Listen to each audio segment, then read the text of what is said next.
Hello, everybody, and welcome back once more to Anime Yay or Nay. I'm the Outback Al. I'm hot for justice. I'm cheating you. And I'm Envy Jitters. And we are back. It's spooky season. It's our favorite season. It's my favorite season. I don't know about It's everybody else. mine too. Yeah. Everybody loves it. And, we decided to watch something scary for this time around, or creepy at the very least. The Junji Ito collection, which is an anime which came out pretty recently, probably in the last year or two, I think.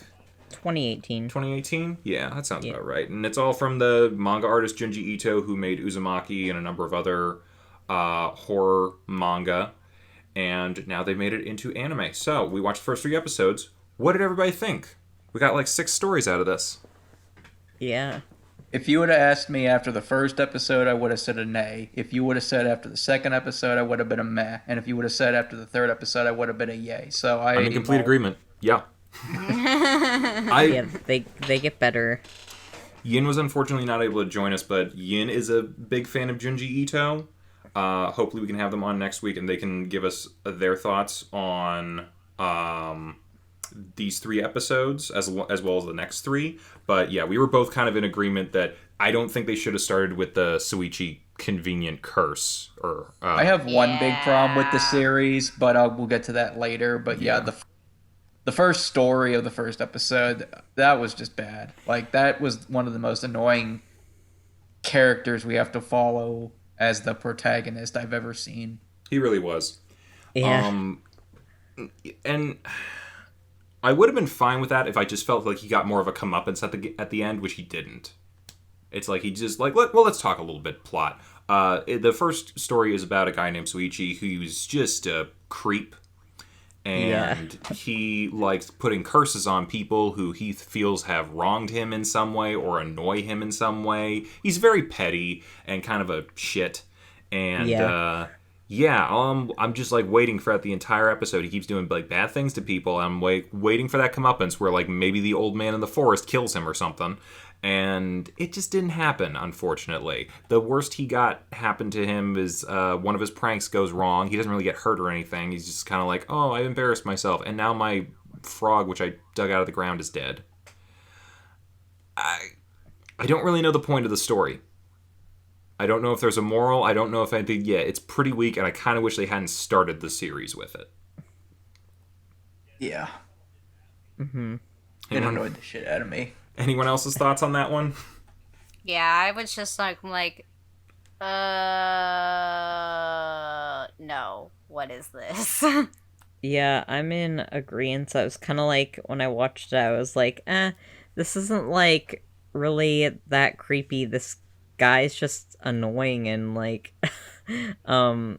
yeah, I don't know. It just didn't seem very spooky to me. Yeah. I mean, My whole thing is... No, go ahead. I don't, and I've kind of had this thing just in general. I don't find anime scary at all. I've watched some horror anime, and it has done nothing to terrify me.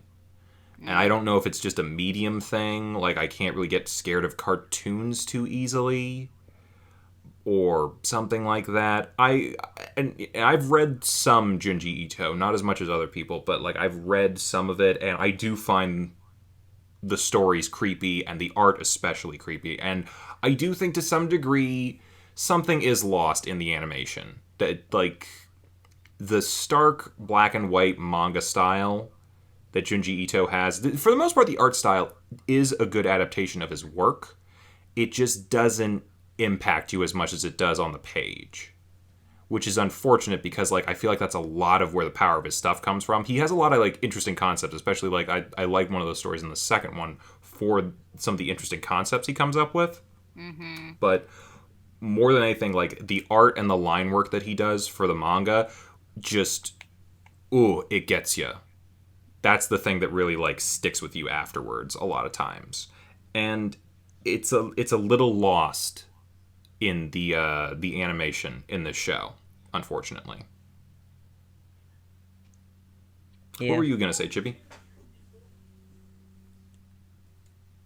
I was just gonna say that I'm wondering if maybe the reason why they picked that one to go first, if maybe based on like if these are based on some of his short stories, like if maybe that's one of the more well-known ones, at least in Japan, maybe.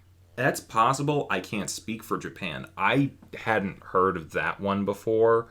There's one or two that I'm like looking at down the line where I'm like, I think I've heard of these ones or have read them in some form or fashion. But yeah, no, I don't think either of the first two stories. There's a second one. It's not the whole episode isn't just Suichi, even though it is just the whole episode of Suichi. There's like a minute and a half for a second story about some guy's little girl turned into a doll and then turned into a creepy Yeah, it's like bug. a short story almost. It was too short. Yeah. It left no impact on me. I feel like this could have been like a good one, and I think they kind of did something similar in episode 3, but I think they did that one a little bit better because they gave it just the touch more time to work and be there. Yeah. Yeah. I'm just kind of like, and I will say this, and here's the kicker of it. The best art in the show so far was that final shot of the girl when she turns into the creepy monster, because that looks just like Junji Ito in the manga.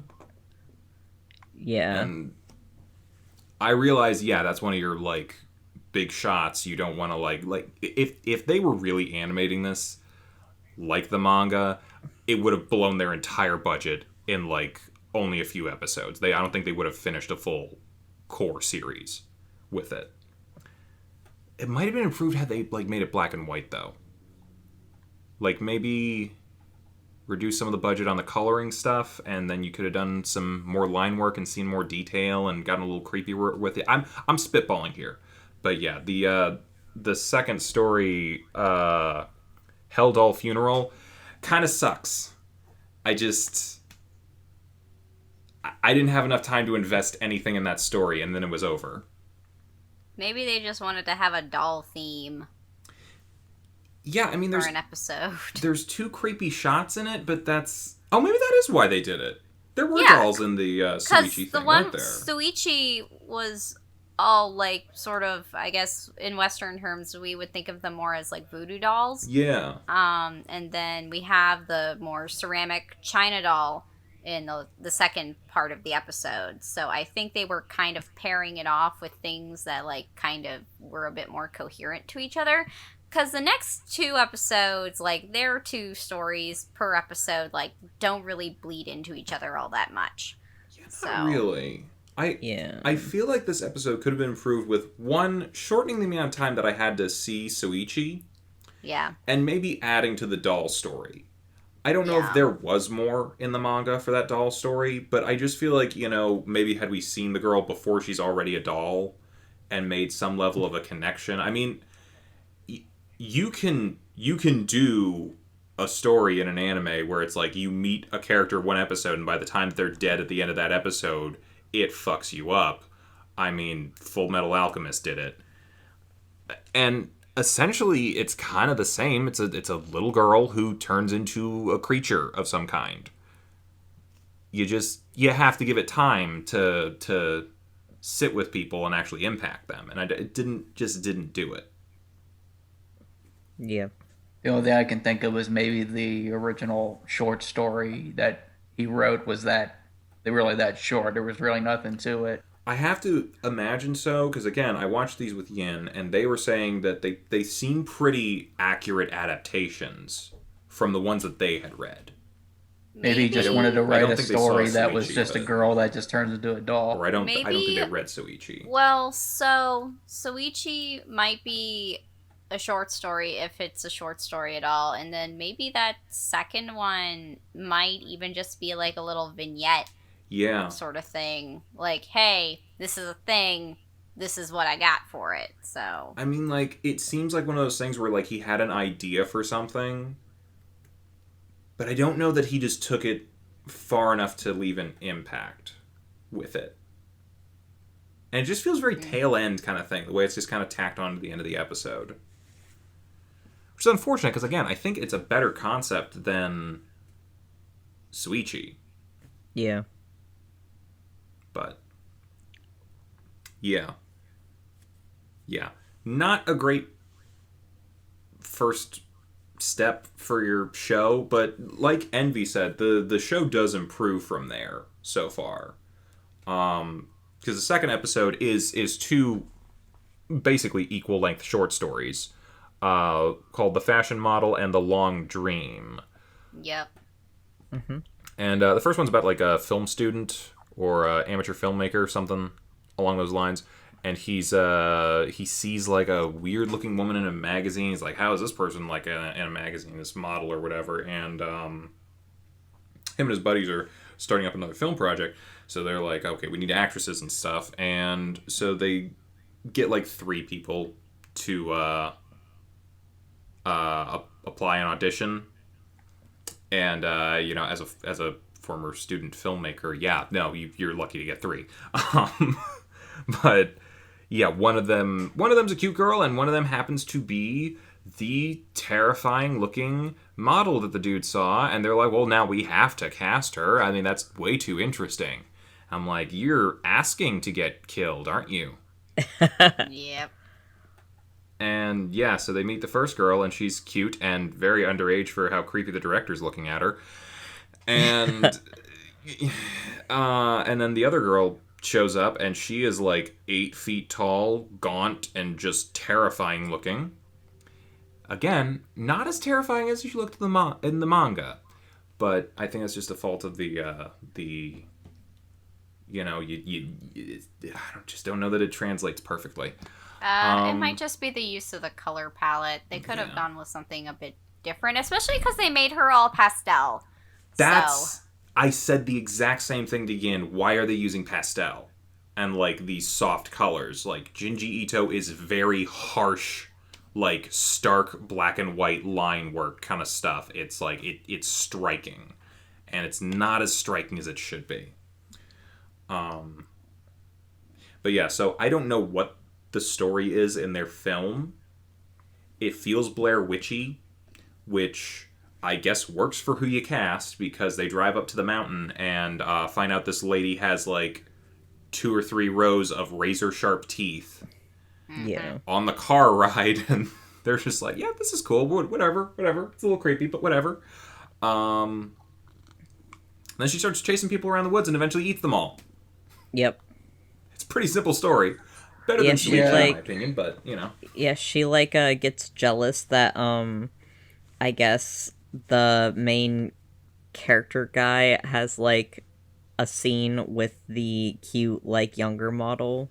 Yeah, everyone's kind of giving her a little bit more attention, so. Yeah, and so she gets jealous, and so the one guy, like, runs back, and he's like, Fuchi, who's the creepy lady, ate the other girl, and then they're like, what? Like, we gotta go see this, so, because no one believes him, except for the main character dude. He's like, yeah, of course she did. Yeah, and then she starts chasing them and eats them. Yeah. Well, we don't know. The other 2 might have gotten away. One guy got grabbed, got his neck bitten open, and then I think the main character gets eaten at the end. But yeah, the other 2 might have gotten away. Maybe. Yeah, we don't know. Yeah, I thought it ended too abruptly, the short, to be completely honest. Yeah, a touch. I agree. I think that's just kind of how he writes some stuff. They're all short stories, so it's like they're just kind of like get in, scary stuff, get out kind of things. Yeah, I mean, the next episode, they cut off a lot shorter than it was actually written. Say again? In the 3rd episode, when we get to that, the first short story, that wasn't the full ending of it. That was only. Oh, you've read that one? No, I looked it up because I was with the story, and I found out they only adapted 1 volume of 4 for that particular story for the episode. Damn. Yeah. Because I was really invested with the 3rd episode, and I looked it up, and yeah, that was only part 1 of 4 that they adapted. Shit. So it makes me wonder if for the other 2 episodes, at least for the main stories, they didn't adapt everything. They were just like I wonder if this series is basically like a teaser. Hey, this is what you expect for Junji Ito. Go read the manga. That seems like a slap in the dick. because you could just adapt the whole thing. Like like we'll get to episode 3, but yeah, if you wanted to like make a whole bigger story out of just that main story, I'd be like, yeah, put that as your season finale. That was a good one. But yeah, again, I think Yin did read the model story though, and they said it was pretty accurate.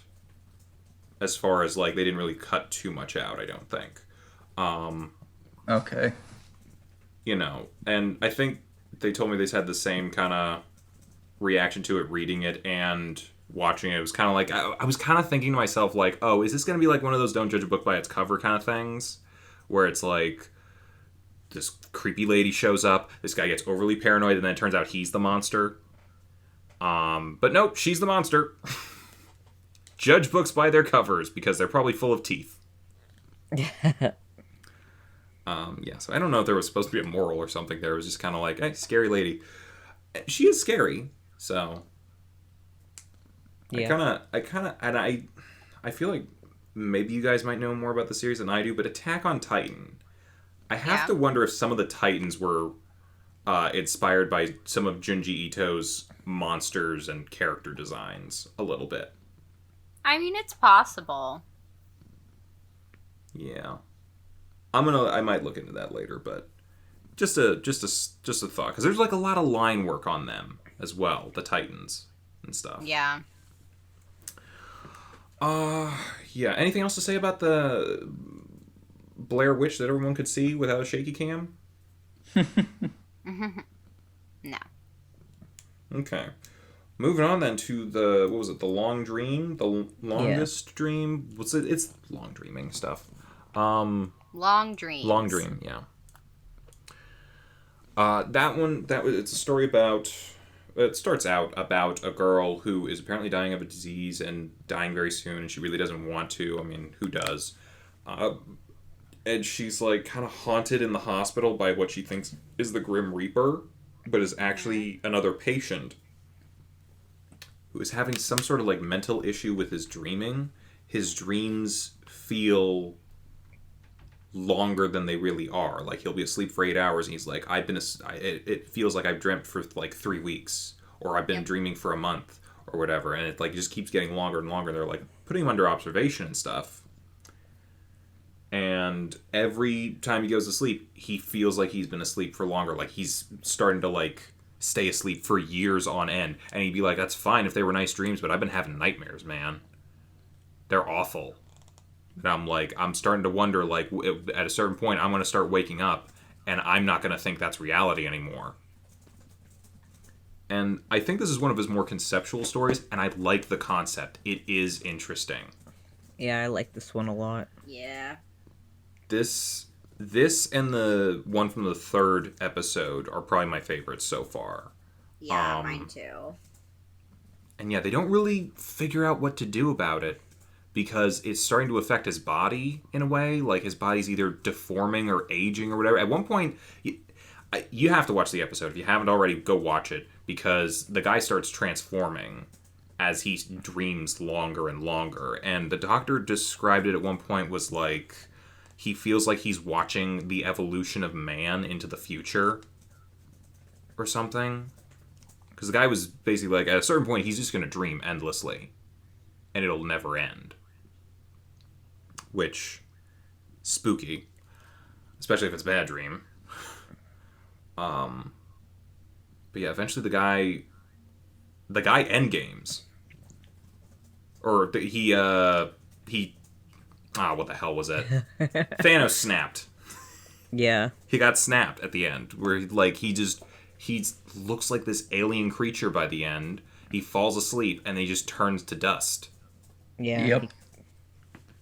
And, like, the doctor's like, well, shit, I don't know what the fuck to do now. But, like, they analyzed, like, the dust that was left over from him and found these, like, crystals where his brain was supposed to be. Yep. And they're thinking, there's an unknown substance in there. We don't know what it is. That might have been what was causing the long dreams thing. And the girl, from the beginning of the story, is still freaking out. She's going to die. She doesn't want to die yet. She wants to live longer.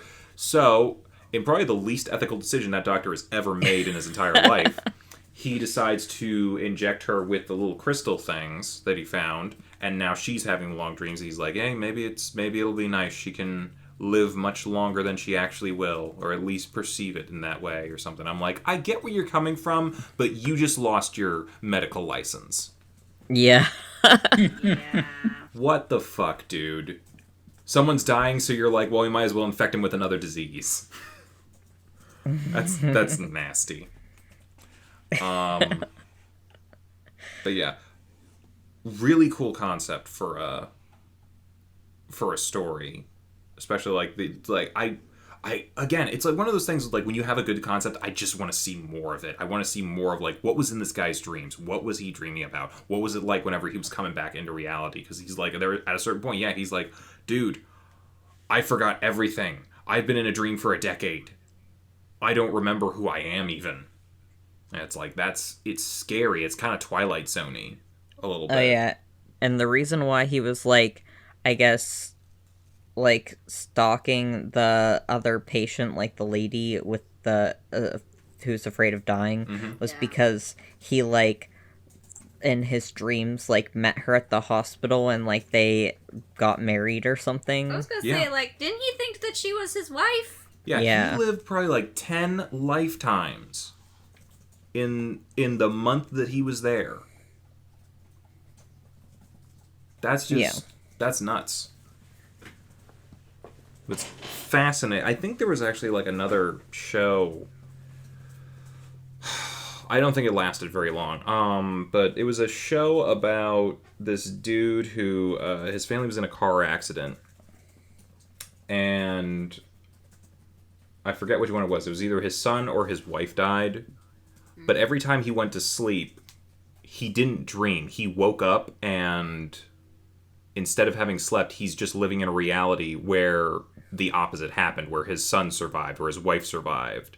And he is just like, every time he falls asleep, he's like switching back and forth between the two. And he's not sure which one's real, or if they're both real, or what's happening. Or if it's both of them, it's just a dream. I'm like, that's interesting. But I think it was also a police procedural, so you know it was gonna like...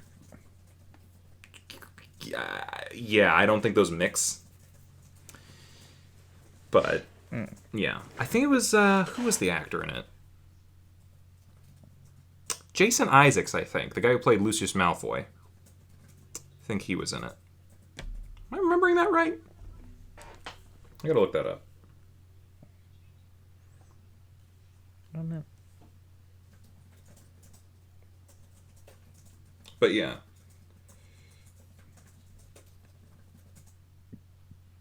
Yeah, Jason Isaacs. I remember things sometimes. Yeah, dreams are interesting for like story concepts and stuff. I mean, I love Inception, so you don't gotta ask me about that. Anyone else have anything to say about this one? This was definitely an improvement of the first episode. Oh yeah, for sure. You know. And then, like Envy was saying, the third episode, again, probably their best so far. Which is, what is it called? Hang on, got the list. Boy at the Crossroads. Which goes very much into like that urban legends of Japan kind of thing. Yeah. Apparently, you know, you meet someone at a crossroads and they can tell your fortune. Doesn't really matter who it is. It's just like you tell them your problem and they're going to tell you, you know, what's your fortune going to be. And apparently, a number of people have been committing suicide after getting a crossroads fortune in this town. Yeah. And there's like a guy who comes to a new school, and he used to live in that town, but moved, and now he's moved back. And, you know, apparently crossroad fortunes are getting even bigger now, but they're like, oh, we got to be careful because, you know, what's going to happen if you get something that, like a bad fortune or whatever, and you die. Which does feel like a very, you know, Japan kind of thing to do. I cannot imagine this story happening in America. No. Just like you randomly talk to strangers on the street, just like at a crossroads, just like, hey, I like this girl, but she doesn't like me. What do I do? And I guarantee you, anyone would just be like, fuck off. It's not my fucking problem. I know it's a very pessimistic point of view, but of like it would absolutely happen. Yeah. But yeah, the main character really isn't into this whole crossroad fortune thing because when he was 8, some lady came up to him and was like, I need my fortune told. I'm in love with the man, but he's still with his wife, but I'm pregnant with his kid, and I want him to be with me, and blah, blah, blah. What should I do? And he's like, the kid was essentially like saying what I said people would say, just fuck off, lady. Yeah. And she killed herself. Yep. Yeah. And then, yeah, the kid kind of was like, oh, shit, that's my fault. And I don't know if, like, he moved after that. I don't know if he had, like, a mental breakdown or something, or, like, something. That would fuck anyone up. But, Yeah. after he moves back and he starts seeing people doing all those, like, he finds out the lady that he feels responsible for her death is, like, was the aunt of the girl he likes. Yeah. Which that'll fuck you up too. And then, yeah, they were either going out or on the verge of going out. So the girl's friend is like, I'll go talk to a Crossroads fortune teller and find out what to do to help you both. And so she meets the devil at the Crossroads. They call him the Crossroads Pretty Boy, which is just such a lame name. He's the devil. He looks like the devil. He looks pretty cool to me. Yeah, but he looks like he's from hell. And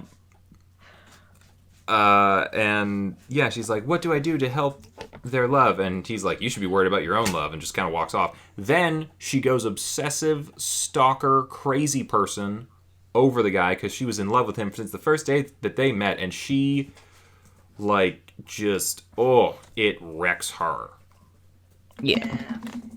It, like, is just sucking the life out of her because he's not interested in her. And nope. Yeah, eventually it leads to her killing herself in front of him. And it's fucked.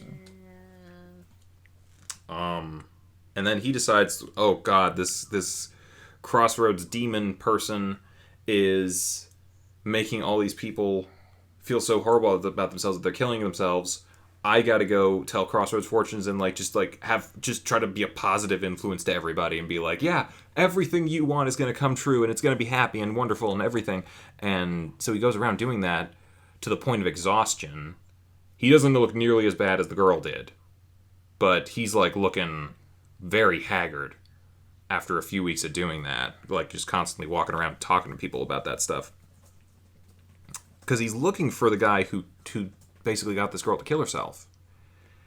And he can't find him until one day he can, but he's like getting lost in the fog, and the girl he likes, whose aunt he feels responsible for, is also looking for him, and they're running around. And eventually he meets all the girls who died because of this guy, and they're like pointing him in the direction towards this guy. Eventually he meets the girl who killed herself and the lady that he gave the bad Crossroad fortune to, and they're like, you better hurry up because the girl he likes is about to talk to him.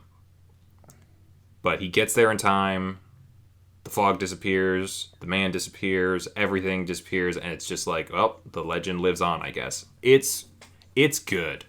That is a good story. I looked it up, and like I said earlier, it's only chapter 1 of a 5-chapter story. He only adapted 1 chapter. Maybe we'll get some more of it later on.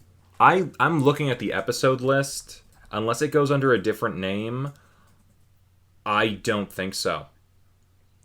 There's nothing that involves Crossroads. There's a couple things like Town of No Roads and stuff like that, but like I don't know that we're going to get to go back to the story, and I really want to because it's good. Guess you'll just have to read it. Maybe. Oh, that's how they get you. It feels like it's a good concept, like, I don't know if you'd make a full movie out of it, but something like that. maybe like an hour OVA or something like that. Yeah, I'd watch that. Like the like the The uh, Hellsing? watched a couple weeks ago. Yeah, Or, the Shin Megami Tensei thing? yeah. I couldn't think of the title. Yeah, I can't believe I brought that one up. No, but, yeah. Yeah, just a good solid story. Like, even though I know there's more now, and I'm a little ticked that I don't think I'm going to get any more of it, I'm still very satisfied with that one. Like, that's one of those ones where you leave an open ending, but you still feel like it is a complete story because it came full circle. He did save the girl from dying. There's a catharsis to it, which I don't feel like there was as much of one of those in some of the other episodes, which was the problem with those. So yeah, this is the best one so far. I don't know. Did I not cover anything with this? I think you got it. Yeah. If you haven't noticed, I'm not giving everybody weird names today because like I'm actually like taking this one a little more seriously because it's this is a good show so far.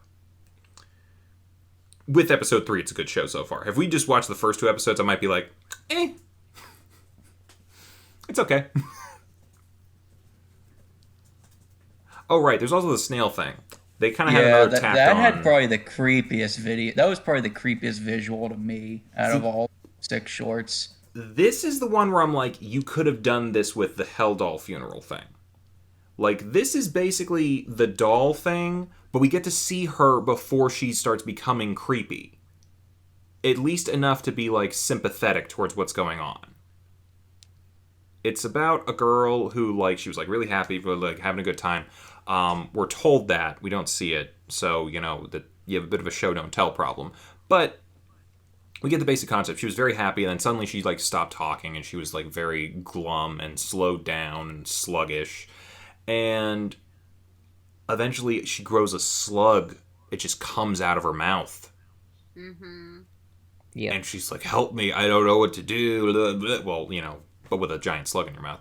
And her fucking psycho parents, who have been having a slug problem lately, decide the best option is not to try to pull the slug out of her mouth, but to completely Fill an submerge her entire in a... tub with salt.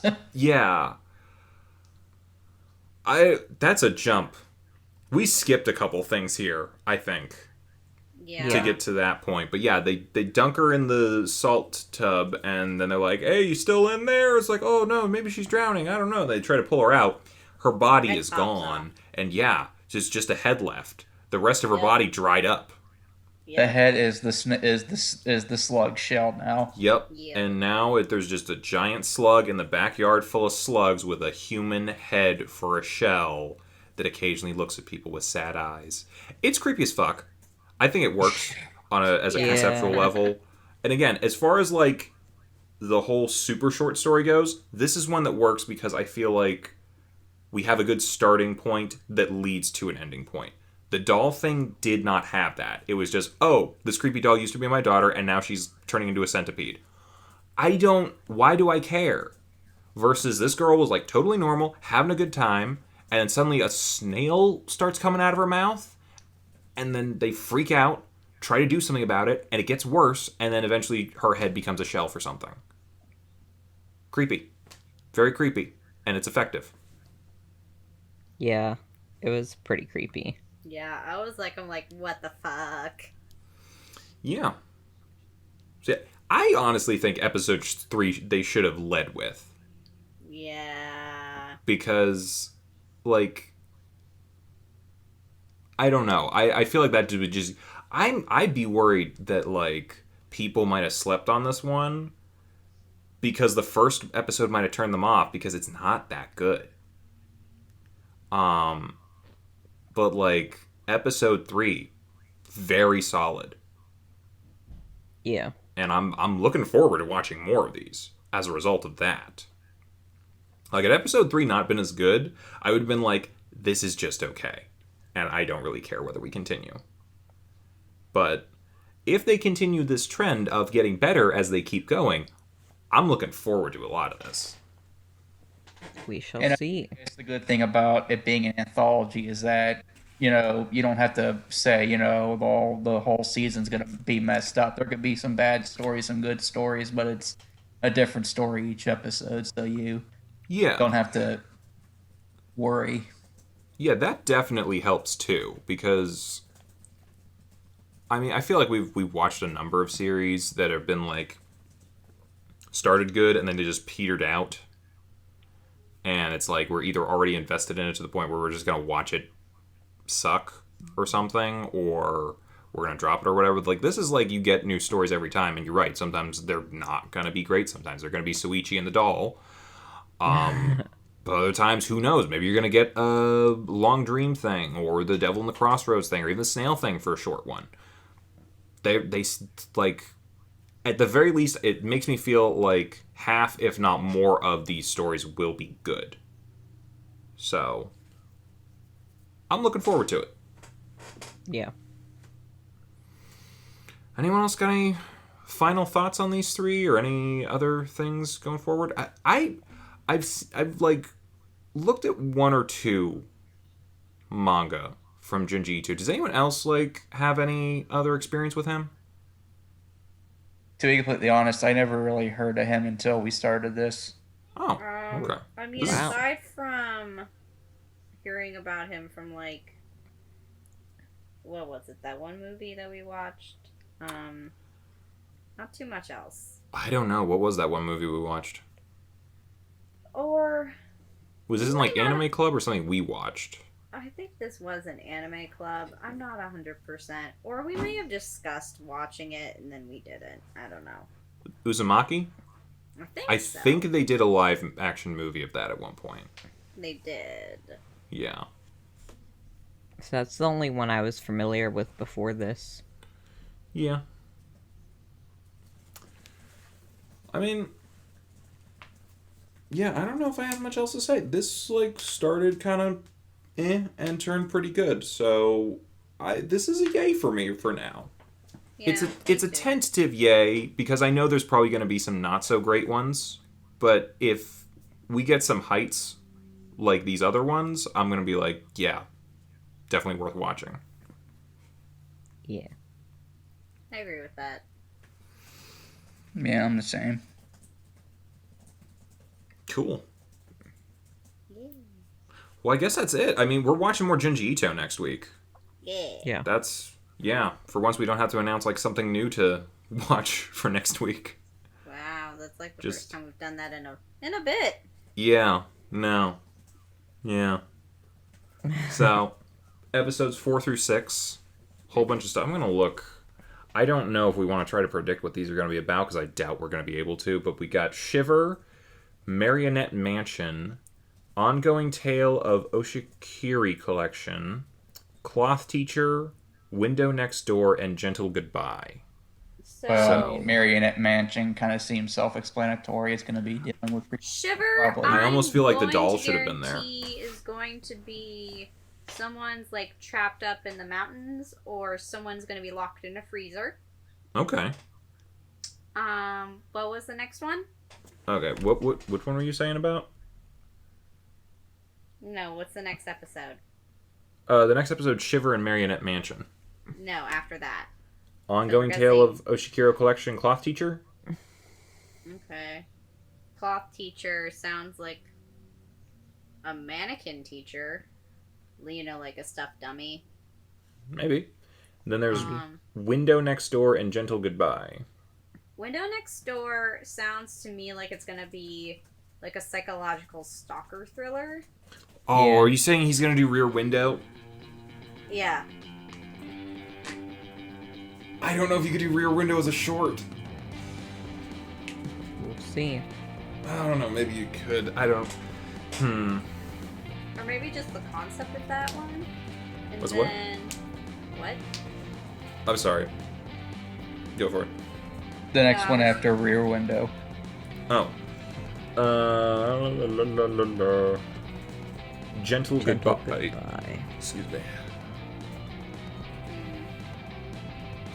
Probably someone slowly dying and having to say goodbye to the world and maybe atone for their past ends that they made in life.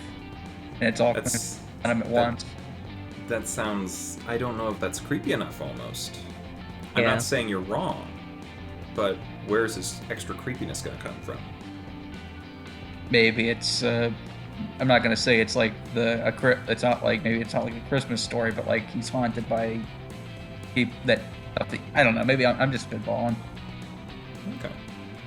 All valid theories, since no one knows since none of us really know anything about the guy. So, Yeah. yeah. Come check it out next week with us, and we'll see you guys next time. Bye-bye. Bye. Hey, thanks for watching, and if you haven't already, be sure to subscribe and ring the bell icon for notifications. If you enjoyed this video, give us a like, and feel free to check out some of our other gaming videos, our weekly podcast, Anime Yay or Nay, or our parody series, Madoka Magically Abridged. See you next time!